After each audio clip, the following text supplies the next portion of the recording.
야, 솔직히 말해보자. 너 지금 이 영상 그냥 침대에 누워서 보고 있지? 에이, 설마 또 유튜브에서 조회수 빨려고 어그로 끄네 라고 생각하면서 말이야. 그런데 그거 알아? 1999년 8월 대우그룹이 해체되던 날 아침에도 사람들은 딱 너 같은 표정이었어. 설마 대우가 망하겠어? 한국 2위 기업인데 대마불사, 즉 too big to fail, too big to fail 이라며 결과는 어땠지? 김우중 회장은 도망쳤고 하청업체 사장님들은 한강으로 갔고 수만 명의 가장들은 하루아침에 길거리로 나앉았어. 그게 바로 IMF였고 그게 바로 지옥의 시작이었지. 지금 시계를 봐. 2026년 4월이야. 뭔가 냄새가 나지 않아? 1997년에 그 썩은 내가 다시 진동하고 있다고. 뉴스에서는 부동산 PF 연착륙 가능하다. 정부가 관리하고 있다라며 떠들어대지. 웃기지 마. 지금 여의도 증권가 뒷골목에서 도는 진짜 찌라시가 뭔지 알아? 4월에 터진다. 이번엔 진짜다. 너는 지금 나는 건설사 안 다니니까 괜찮아. 나는 IT 기업 다니니까 안전해 라고 자위하고 있겠지. 멍청한 소리 좀 그만해. 건설사가 무너지면 은행이 어떻게 할 것 같아. 자선 사업이라도 할까. 아니 은행은 비가 올 때 우산을 가장 먼저 뺏는 놈들이야. 건설사에 물린 돈을 메꾸려고 은행은 시중 자금을 미친 듯이 회수할 거고 돈 줄 말은 내 회사 사장님은 내일 아침 너를 불러서 이렇게 말할 거야. 미안하지만 책상 좀 정리해줘야겠다. 이건 협박이 아니야. 통계고 수학이고 곧 닥칠 현실이야. 제2의 대우 사태? 아니 이번엔 더 악랄한 놈이 오고 있어. 지금 내 통장에 찍힌 그 월급 다음 달에도 들어올 거라고 확신해. 만약 1%라도 불안하다면 당장 그 스마트폰 내려놓지 말고 끝까지 봐. 지금부터 내가 하는 말은 내 생존 매뉴얼이 될 테니까. 자, 껍데기만 보고 설마 하는 너를 위해 숫자로 뼈를 때려줄게. 왜 4월 위기설이 단순한 찌라시가 아니라 수학적으로 정해진 시한폭탄인지 정확히 알아야 피할 수 있을 테니까. 먼저 PF가 뭔지나 제대로 알고 있어? 프로젝트 파이낸싱. 말은 번지르르 하지. 쉽게 말해 돈 한 푼 없이 건물 짓겠다는 거야. 건설사가 땅만 보고 미래의 건물이 다 지어지면 분양해서 갚겠다고 약속하고 돈을 빌리는 거지. 이게 잘 될 때는 황금알을 낳는 거위였어. 그런데 지금은 그 거위 배가 터져서 썩어가고 있다고. 지금 대한민국 건설사들의 부채 비율이 얼마인 줄 알아? 2026년 현재 상위 10대 건설사를 제외한 중견 건설사들의 부채 비율이 평균 200%를 넘었어. 1997년 IMF 직전 대우그룹이 무너지기 전 부채 비율이 기억나? 그때랑 섬뜩할 정도로 그래프가 닮아 있어. 사람들은 역사가 반복된다고 말하지만 금융에서는 역사가 반복되는 게 아니라 멍청한 인간들이 같은 실수를 반복하는 거야. 문제의 핵심은 브릿지론이야. 이게 진짜 악질이거든. 시행사가 땅을 살 때 이금융권, 저축은행, 캐피탈에서 고금리로 돈을 빌려. 이걸 다리, 즉 브릿지라고 부르는데 원래는 잠깐 쓰고 1금융권의 저렴한 본 PF로 갈아타야 해. 그런데 지금 상황을 봐. 금리가 내려갈 기미가 보여? 원자재 가격은 시멘트값, 철근값, 인건비까지 3년 전보다 40% 이상 폭등했어. 공사비가 평당 1,000만 원을 넘어가는데 누가 그 비싼 아파트를 사주냐고. 분양이 안 되니까 본 PF로 전환이 안 돼. 전환이 안 되니까 그 비싼 브릿지론 이자를 계속 생돈으로 물고 있는 거야. 이자가 연 10%, 15%가 넘어가. 100억 빌렸으면 가만히 앉아서 1년에 15억씩 공중분해되는 꼴이지. 이걸 버틸 수 있는 기업? 삼성전자도 이렇게는 못 버텨. 그런데 자본금 몇 억짜리 시행사가 버틴다고? 지나가던 개가 웃을 일이야. 지금 지방에 가봐. 악성 미분양이라고 불리는 중홍후 미분양 아파트가 흉물처럼 쌓여 있어. 밤에 불 켜진 집이 하나도 없는 유령 아파트들이 대구, 부산, 심지어 경기도 외곽까지 점령했어. 건설사들은 할인 분양합니다. 발코니 확장 공짜라며 현수막을 걸고 애원하지만 똑똑한 사람들은 절대 안 사지. 왜? 집값이 더 떨어질 걸 아니까. 이게 바로 죽음의 소용돌이야. 안 팔리니까 돈이 없고 돈이 없으니까 공사를 멈추고 공사를 멈추니까 하청업체가 망하고 하청업체가 망하니까 인부들이 돈을 못 받고 더 무서운 건 뭔지 알아? 이 폭탄을 안고 있는 게 건설사만이 아니라는 거야. 바로 너희들이 예금을 맡겨놓은 제2금융권이야. 새마을금고, 저축은행, 증권사들이 그 브릿지론의 수조 원을 태웠어. 그들이 왜 그랬을까? 저금리 시절에 부동산 불패 신화만 믿고 이자 많이 준다니까 눈이 뒤집혀서 리스크 관리도 없이 돈을 퍼준 거지. 이제 그 돈 회수 불가능해. 고정이하여 신비율이라는 어려운 말 쓸 필요도 없어. 그냥 못 받는 돈이 됐다는 뜻이야. 정부는 계속 관리 가능하다. PF 대주단 협약 가동한다라며 안심시키려 하지. 2025년에도 그랬고 2024년에도 그랬어. 만기 연장해주고 이자 유예해주면서 폭탄 돌리기를 한 거야. 그런데 2026년 4월 이제 더 이상 돌릴 폭탄이 없어. 총선도 끝났고 지자체 선거도 멀었어. 정치권에서도 이제 부실 기업을 정리할 명분이 생겼다는 뜻이야. 옥석 가리기가 시작되면 좀비 기업들은 산소호흡기를 떼이게 될 거야. 그때 무슨 일이 벌어질까? 태영건설 워크아웃 때 봤잖아. 하청업체 수천 곳이 줄도산 위기에 몰렸어. 이번엔 하나로 안 끝나. 연쇄부도야. 도미노처럼 하나가 쓰러지면 옆에 있는 놈을 치고 그 놈이 또 다른 놈을 쳐. 건설사가 무너지면 거기에 자재 납품하던 철강회사, 가구회사, 인테리어 업체가 돈을 못 받아. 그 회사들이 돈을 못 받으면 당연히 직원 월급을 못 주지. 너는 IT 회사 다니니까 상관없다고? 그 IT 회사에 광고 맡기는 클라이언트가 누구지? 그 회사 서버 이용하는 고객이 누구지?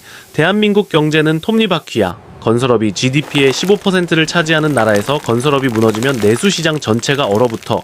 식당 사장님도 학원 원장님도 편의점 알바생도 다 연결되어 있다고? 돈맥경화. 크레딧 크런치, 크레디트 크런치. 피가 안 도는 거야. 은행들이 무서워서 대출문을 걸어 잠가. 건전한 기업조차도 흑자 부도를 맞게 돼. 돈을 빌릴 수가 없으니까. 사장님들은 비상경영을 선포할 거고 가장 쉬운 비용 절감책을 꺼내 들겠지. 그게 뭘까? 전기세 아끼기? 복사지 아끼기? 아니, 바로 인건비야. 내 책상이 위험하다는 게 바로 이 뜻이야. 1997년에는 금 모으기 운동이라도 했지. 지금은 누가 금을 내놔? 각자 도생의 시대야. 기업들은 이미 현금을 쌓아두고 현금만이 살 길이다 라며 웅크리고 있어. 투자는 올스톱이야. 채용? 꿈도 꾸지 마. 신입사원 공채는 사라지고 있는 사람도 내보내는 판국에. 이게 바로 2026년 4월의 진짜 풍경이야. 벚꽃이 피는 게 아니라 피바람이 불 거라고. 아직도 설마 나한테까지 오겠어? 라고 생각한다면 넌 이미 먹잇감이 된 거야. 자본주의는 눈치가 없는 놈을 가장 먼저 잡아먹거든. 자, 이제 현실 파악은 끝났어. 그럼 이 지옥불에서 도대체 넌 어떻게 해야 하냐고? 도망쳐야 하냐고? 아니, 도망칠 곳은 없어. 대신 방공호를 파야지. 다음 파트에서 네가 지금 당장 점검해야 할 생존 리스트를 알려줄 테니 정신 똑바로 차리고 따라와. 자, 이제 진짜 무서운 이야기를 해볼까? 아마 너는 지금 속으로 이렇게 생각하고 있을 거야.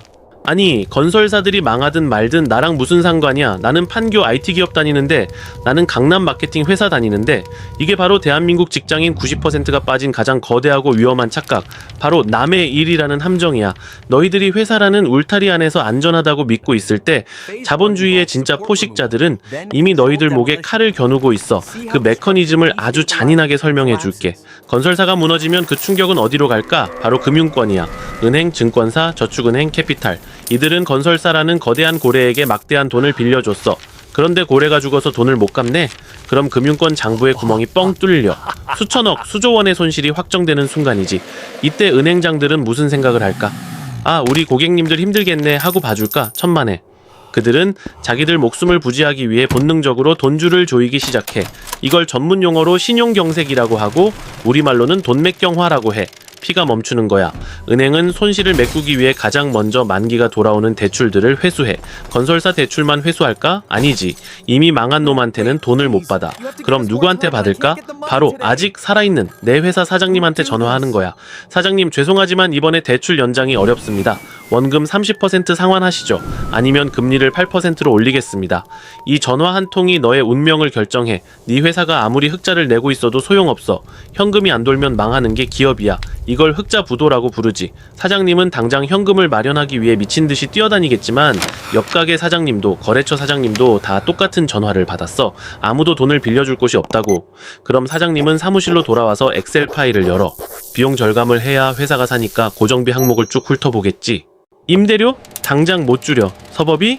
줄이면 서비스가 멈춰. 원자재값? 이미 폭등했어. 그럼 가장 크고 가장 줄이기 쉬운 숫자가 뭘까? 바로 너의 인건비야. 우리 회사는 가족 같은 분위기라 안 그래요? 제발 그 순진한 소리 좀 집어치워. 회사는 이익 집단이야. 배가 침몰하면 선장은 무게를 줄이기 위해 짐부터 바다로 던져. 슬프지만 자본주의 사회에서 고용된 노동자인 너는 그 짐 중 하나일 뿐이야. IMF 때 대우그룹이 무너졌을 때를 기억해봐. 대우 직원들만 잘렸을까? 대우에 납품하던 부품 공장, 대우 직원들이 회식하던 식당, 그 식당에 식자재를 대던 도매상, 대우 광고를 만들던 광고 대행사까지 줄줄이 도산했어. 경제는 거미줄이야. 건설업은 대한민국의 기둥산업 중 하나고 그 기둥이 무너지면 네가 밟고 있는 바닥도 꺼지는 거야. 특히 스타트업 다니는 친구들 잘 들어. 너희 회사는 투자를 먹고 살지? 그 투자금, 즉 벤처 캐피탈 VC, 자금의 원천이 어디일 것 같아? 결국 돌고 돌아 금융권과 연결돼 있어. 시장에 돈이 마르면 VC 지갑부터 닫혀. 시리즈 A, 시리즈 B 투자? 씨가 말랐어. 추가 투자가 안 들어오면 스타트업은 폐업 아니면 대규모 구조조정, 레이오프, 레이오프 뿐이야. 지금 테헤란으로 공유 오피스 가봐. 텅텅 비어가는 자리가 보일 거야. 그게 내 미래가 될 수 있다고. 그리고 또 하나의 함정검, 정규직이라는 타이틀. 이게 너를 지켜줄 것 같아? 법적으로 해고가 어렵다고? 회사는 바보가 아니야. 권고사직이라는 아주 세련된 방법을 쓰지. 회사 사정이 어려우니 위로금 3개월치 받고 나가라. 안 그러면 대기 발령 내서 책상 빼버리겠다. 이 상황에서 버틸 수 있는 사람은 거의 없어. 2026년 4월 꽃피는 봄이 오면 인사팀 이메일 하면은 비상경영 선포라는 공문이 뜰 거야. 그리고 부서장들이 한 명씩 조용히 회의실로 부르겠지. 그때 가서 뉴스에서 떠들 때 준비할 걸 하고 후회해봤자 늦었어. 은행은 내 사정을 봐주지 않고 카드값은 꼬박꼬박 빠져나가고 전세 대출 이자는 오를 테니까 너는 지금 성실함이라는 함정에 빠져 있어. 열심히 다 일하면 회사가 알아주겠지. 아니 회사가 어려워지면 열심히 일한 너보다 월급 적게 받는 신입이나 AI가 더 매력적으로 보여. 이게 자본의 논리야. 지금 네가 앉아있는 그 의자 영원할 것 같지? 천만에. 건설사 부도라는 나비의 날갯짓이 곧 너의 사무실에 태풍을 몰고 올 거야. 월급날만 기다리는 수동적인 삶은 이제 끝났어. 시스템이 널 지켜주지 않는다는 걸 인정해야 해. 자, 이제 멘탈이 좀 흔들려. 겁주려는 게 아니야. 현실을 직시해야 살 길이 보이니까. 다음 파트에서는 이 난세에 한국 사람들이 왜 유독 더 취약한지, 우리가 가진 종특 심리가 어떻게 우리를 벼랑 끝으로 미는지 아주 적나라하게 파헤쳐줄게. 뼈 맞을 준비 단단히 해라. 지금 대한민국을 진짜 망치고 있는 게 뭔지 알아? 부동산 PF? 4월 위기설? 아니야. 그건 그냥 트리거일 뿐이야. 진짜 폭탄은 너희들 머릿속에 박혀있는 그 썩어 빠진 마인드? 바로 설마 병이야. 설마 내가 잘리겠어? 설마 서울 아파트가 반토막 나겠어?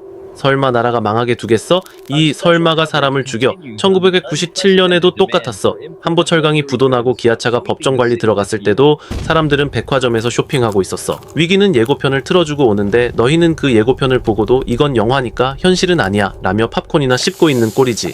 이걸 심리학에서는 정상화 편향 normalcy bias이라고 부르는데 쉽게 말해서 나는 안전할 거야 라는 뇌의 착각이야. 개구리가 뜨거운 물인 줄 모르고 헤엄치다가 삶아지는 거랑 똑같다고. 특히 너희가 맹신하는 종교, 부동산 불패 신화. 이거야말로 한국인을 집단 최면에 빠뜨린 주범이야. 강남은 안 떨어진다. 서울은 배신하지 않는다. 그래, 과거엔 그랬지. 하지만 지금은 2026년이야. 인구 절벽으로 초등학교가 폐교되고 지방대학이 문을 닫고 생산 가능 인구가 급감하는 나라에서 집값이 영원히 오를 거라고 믿는 건 지능 문제야. 건설사들이 왜 저렇게 무리해서 PF를 일으켰을까? 바로 너희들이 영끌해서 다 사줄 거라고 믿었기 때문이야. 너희의 그 맹목적인 믿음이 괴물을 키운 거라고. 그런데 지금 봐. 금리는 안 떨어지고 대출 이자는 숨통을 조여오는데 아직도 지금이 바닥이야 줍줍해야 해 라며 호가창만 들여다보고 있지? 그건 투자가 아니라 도박이야. 아니 도박보다 더 나빠. 도박은 확률이라도 있지만 이건 그냥 불 속으로 뛰어드는 나방짓이니까. 더 웃긴 건 뭔지 알아? 이렇게 위기가 코앞까지 왔는데 너희의 소비 패턴은 마치 내일이 없는 사람처럼 보인다는 거야. 인스타그램을 켜봐. 아주 가관이지. 연봉 4천만 원 받는 직장인이 1박에 50만 원짜리 호캉스 사진을 올리고 카드 할부로 산 명품 가방을 언박싱하고 한 끼에 20만 원 하는 오마카세를 먹으러 다녀. 왜? 남들에게 뒤처지기 싫으니까. 나도 이 정도는 누리고 산다는 걸 증명해야 하니까. 이걸 시발 비용이라면서 스트레스 푼다고 합리화하지. 야 정신 차려. 그건 스트레스 해소가 아니라 내 미래를 팔아서 현재의 허세를 사는 거야. 남들 시선 의식하는 그놈의 체면 문화가 너를 가난하게 만들고 있다고. 옆집 김대리가 벤츠 샀다고 너도 카푸어가 되어야 해. 친구가 유럽 여행 갔다고 너도 마이너스 통장 뚫어서 비행기 타야 해. 지금 건설사들이 줄도산하면 그 여파로 네 월급이 끊길 수도 있는데 넌 지금 비상금을 모으기는커녕 카드값 메꾸느라 바쁘잖아. 이게 얼마나 코미디인지 알아? 배가 가라앉고 있는데 구명조끼 살 돈으로 루이비통 스카프를 두르고 있는 꼴이야. 물에 빠지면 그 스카프가 너를 건져주나? 한국 사회의 또 다른 고질병, 빨리빨리 문화. 이것도 투자판에서는 독약이야. 남들이 코인으로 주식으로 돈 벌었다는 소리 들으면 배 아파서 잠을 못 자지. 그래서 뒤늦게 불나방처럼 뛰어들어 공부도 안 하고 기업 분석도 없이 그냥 가자 외치면서 지금 같은 하락장 공포장에서는 존버가 답이라고? 아니 쓰레기 주식을 들고 존버하는 건 그냥 시체놀이야. 위기가 닥치면 현금을 쥐고 웅크려야 하는데 한국 사람들은 조급증 때문에 가만히 있지를 못해. 뭐라도 사야 하고 뭐라도 팔아야 해. 그 조급함이 세력들에게는 최고의 먹잇감이지. 2026년은 각자 도생의 해라고 했지?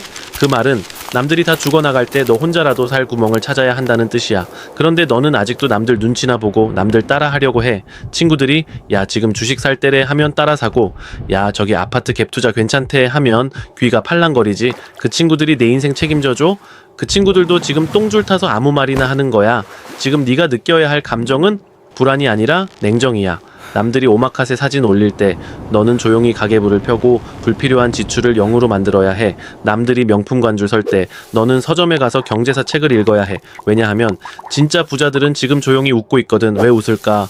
멍청한 개미들이 빚내서 던지는 자산들을 헐값에 주울 기회가 오고 있으니까. 네가 겪고 있는 이 불안함 사실은 내 무의식이 보내는 경고 신호야. 제발 정신 차려. 이러다 다 죽어. 그 신호를 무시하고 계속 인스타 속 가짜 세상에 취해 있다면 4월에 잔인한 바람이 불 때 너는 가장 먼저 날아가는 낙엽이 될 거야. 자, 이제 뼈가 좀 아프지? 아파야지. 그래야 정신이 드니까. 그럼 이 진흙탕 같은 현실에서, 이 미친 심리전에서 어떻게 해야 살아남을 수 있을까? 그냥 숨만 쉬고 있어야 할까? 아니. 위기는 기회라는 진부한 말 내가 진짜로 만들어줄게. 다음 파트에서 당장 오늘부터 실행해야 할 생존 키트를 공개한다. 펜 꺼내라. 적을 준비해. 자, 이제 눈물 닦아. 겁먹고 방구석에서 떨고 있어봤자 아무것도 해결되지 않아. 폭풍우가 몰아칠 때 기도만 하는 놈은 죽고 방주를 만드는 놈은 살아남는다. 지금부터 내가 던져주는 이 생존 키트를 당장 실행에 옮겨. 이건 선택이 아니라 필수야. 첫 번째, 현금 캐시은 왕이다. 무조건 현금을 쥐어짜라. 지금 네가 가진 자산 중에서 당장 현금화할 수 있는 건 다 바꿔. 수익률 마이너스 20% 난 잡주들 미련 갖지 말고 손절해. 그 돈이 나중에 너를 살리는 산소호흡기가 될 거야. 그리고 그 현금을 어디다 두냐고? 절대 일반 입출금 통장에 썩히지 마. 하루만 맡겨도 이자를 주는 CMA나 파킹 통장에 넣어두어. 단 0.1%라도 챙겨야 해. 그리고 빚부터 갚아. 특히 신용대출, 마이너스 통장, 카드론. 지금 금리가 내려갈 거라고 기대하지 마. 위기가 터지면 은행은 가상금리를 미친 듯이 올릴 거야. 빚이 있으면 넌 노예 상태로 전쟁터에 나가는 거야. 총알이 없으면 적어도 족쇄는 풀고 싸워야 할 거 아니야. 두 번째, 원화 KRW를 믿지 마라. 달러 USD를 사라. 건설사가 무너지고 한국 경제가 휘청거리면 외국인 투자자들은 어떻게 할까? 한국 주식 팔고 채권 팔고 떠나겠지. 그럼 원화 가치는 똥값이 되는 거야. 환율이 1,400원, 1,500원 뚫고 올라갈 때 멍하니 보고만 있을래? 지금 당장 자산의 30% 이상은 달러로 바꿔둬. 달러 예금도 좋고 외화 RP도 좋아. 달러는 위기 때마다 웃어주는 유일한 자산이야. 남들이 환율 미쳤네, 해외여행 못 가겠네 라고 울상 지을 때 미리 달러를 쟁여둔 너는 자산 가치가 올라가는 마법을 경험하게 될 거야. 이걸 환차익이라고 하는데 심지어 이건 세금도 없어. 세 번째, 국장 탈출은 지능순이다. 미국으로 떠나라. 아직도 삼성전자 10만 전자 간다는 소리 믿고 있어? 한국 시장은 박스피야. 10년 전이나 지금이나 제자리 걸음이라고. 게다가 PF 위기 터지면 한국 기업들 실적은 박살이나. 침몰하는 배에서 1등실 티켓 끊어봤자 같이 가라앉는 거야. 시선을 밖으로 돌려. 전세계 1등 기업들이 모여있는 미국 S&P 500, 기술주 중심의 나스닥 100, QQQ. 여기에 내 돈을 태워. 개별 주식 고를 능력 없지? 그럼 그냥 시장지수, 즉 ETF를 사. 매달 월급 들어오면 기계처럼 적립식으로 사모아. 미국 시장은 역사적으로 우상향했어. 한국 시장이 지옥으로 갈 때 미국 시장은 너에게 구명조끼가 되어줄 거야. 네 번째, 세금 혜택은 악착같이 챙겨라. ISA와 연금저축. 정부가 유일하게 허락한 합법적 탈세 계좌, ISA 개인종합자산관리 계좌. 아직도 안 만들었어? 여기서 발생한 수익은 비과세야. 세금을 안 뗀다고. 위기 상황에서는 수익을 많이 내는 것보다 새는 돈을 막는 게 더 중요해. 그리고 연금저축펀드. 연말정산 때 토해낸다고 징징거리지 말고 지금부터 납입해. 세액공제 혜택 받아서 그 돈으로 다시 미국 ETF를 사. 이걸 복리로 굴리면 10년 뒤, 20년 뒤 내 은퇴 자금이 달라져. 지금 먹고 살기도 힘든데 무슨 연금이야? 라고? 지금 안 모으면 넌 평생 죽을 때까지 일해야 해. 그게 더 끔찍하지 않아? 다섯 번째, 너 자신을 구조조정해라. 이직 준비는 지금부터. 회사에서 잘리면 끝이라고 생각하지 마. 내 명함에서 회사 로고를 뺐을 때 너는 얼마짜리 사람이지? 대답 못하면 넌 위험해. 지금 당장 이력서를 업데이트 해봐. 쓸 말이 없다면 퇴근하고 넷플릭스 볼 게 아니라 자격증을 따든 영어를 하든 부업을 시작해. 회사가 너를 버리기 전에 네가 회사를 떠나도 먹고 살 수 있는 파이프라인을 만들어야 해. 블로그를 하든 스마트 스토어를 하든 배달 알바를 하든 월급 외에 단돈 10만 원이라도 들어오는 구멍을 뚫어놔. 그 작은 구멍이 위기가 닥쳤을 때 댐이 무너지는 걸 막아줄 거야. 마지막으로 명심해. 투자는 심리게임이야. 공포에 질려서 바닥에서 팔고 탐욕에 눈멀어 꼭지에서 사는 바보짓만 안 해도 상위 10%야. 내가 말한 이 5가지를 노트에 적어놓고 매일 아침 읽어. 하나, 현금 확보 및 부채 상환. 둘, 달러 매수. 셋, 미국 지수 ETF 적립식 투자. 넷, 이사, 연금저축으로 세금 방어. 다섯, 몸값 올리기 및 부업 시작. 간단해 보이지? 근데 이거 실제로 하는 사람은 100명 중에 1명도 안 돼. 그 1명이 되느냐 아니면 휩쓸려 떠내려가는 99명이 되느냐는 전적으로 내 의지에 달렸어. 4월은 잔인한 달이 될 거야. 하지만 준비된 너에게는 기회의 달이 될 수도 있어. 자, 이제 생존 배낭은 다 쌌어. 마지막으로 내가 너에게 하고 싶은 말, 그리고 우리가 맺어야 할 피해 약속이 남았어. 결론으로 가자. 자, 여기까지 봤으면 이제 선택은 내 몫이야. 내가 지금까지 떠든 4월 위기설, 부동산 PF 폭탄, 그리고 이어질 구조조정의 칼바람, 이게 그냥 재수 없는 소리 같아? 아니면 먼 나라 이야기 같아? 아니, 이건 당장 다음 달 내 통장 장어와 내 밥그릇을 위협할 차가운 현실이야. 하지만 쫄지는 마, 역사를 봐. 1997년 IMF 때도 2008년 금융위기 때도 누군가는 절망하며 한강으로 갔지만 누군가는 그 혼란 속에서 헐값에 던져진 자산을 주워 담아 지금의 강남 건물주가 됐어. 위기는 준비된 자에게는 일생일대의 박앤세일 기간이고 준비 없는 멍청한 자에게는 잔인한 폐업 정리 기간일 뿐이야. 나는 네가 이 시스템의 희생양이 아니라 시스템을 이용해 먹는 포식자가 되길 원해. 세상이 망한다고 너까지 망할 필요는 없잖아. 폭풍우가 몰아칠 때 대부분은 숨을 곳을 찾아 도망치지만 진짜 승부사는 밖으로 나가서 바람의 방향을 읽어. 내 말이 헛소리 같으면 지금 영상 끄고 나가도 좋아. 그리고 계속 그렇게 설마 별일 없겠지 하면서 살면 돼. 하지만 4월이 지나고 내 경고가 현실이 됐을 때, 네 책상이 사라지고 자산이 녹아내릴 때, 그때 가서 땅을 치고 후회해도 난 책임 안 져. 하지만 만약 네가 이 지옥 같은 헬조선에서 끝까지 살아남아 남들이 울 때 웃고 싶다면, 그리고 진정한 경제적 자유를 쟁취하고 싶다면 지금 당장 구독 버튼 눌러. 우리는 함께 공부하고 함께 감시하고 함께 이 파도를 넘을 거야. 다음 영상에서는 위기가 터졌을 때 반드시 주워 담아야 할 지금 똥값 취급받고 있는 저평가 우량자산 리스트를 들고 다시 올게. 기억해. 우리는 파도에 휩쓸려 사라지는 모래알이 아니야. 파도를 타고 노는 서퍼가 되자고. 제유나웃. 살아남으세요.